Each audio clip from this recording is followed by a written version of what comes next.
মধ্যপ্রাচ্যে যুক্তরাষ্ট্র ও ইসরায়েলের সঙ্গে চলমান উত্তেজনার মধ্যেই প্রতিবেশী দেশগুলোকে সতর্ক বার্তা দিয়েছে ইরান। তেহরান বলেছে, কোনো দেশ যদি তাদের ভূখণ্ড ব্যবহার করে ইরানের উপর হামলার সুযোগ দেয়, তাহলে তার জবাব দিতে বাধ্য হবে তারা।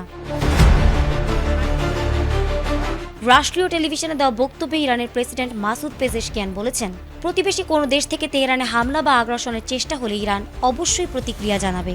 তবে এমন প্রতিক্রিয়ার অর্থ এই নয় যে ওই দেশের জনগণের সঙ্গে তাদের বিরোধ রয়েছে। পরিস্থিতির প্রয়োজনেই জবাব দেওয়া হবে। তিনি আরও বলেছেন, ইরানের শত্রুরা যদি কোনো দেশকে ব্যবহার করে তাদের ভূমিতে হামলা চালায়, তাহলে তেহরান চুপ করে থাকবে না।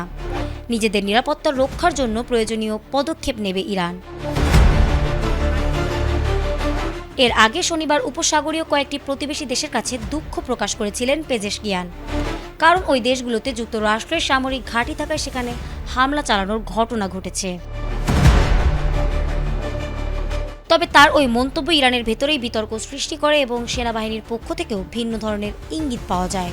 পরে প্রেসিডেন্ট পেজেশকিয়ান বলেন, তার বক্তব্যকে ভুলভাবে ব্যাখ্যা করা হয়েছে এবং শত্রুপক্ষ প্রতিবেশী দেশগুলোর সঙ্গে ইরানের বিভেদ তৈরির চেষ্টা করছে। বর্তমান সংঘাতের মধ্যে ইরানের এই বার্তা মধ্যপ্রাচ্যের উত্তেজনা আরও বাড়াতে পারে বলে বিশ্লেষকদের ধারণা। পরিস্থিতি কোন দিকে মোড় নেয় সেদিকেই এখন নজর আন্তর্জাতিক মহলের। Desk report, ATN Bangla.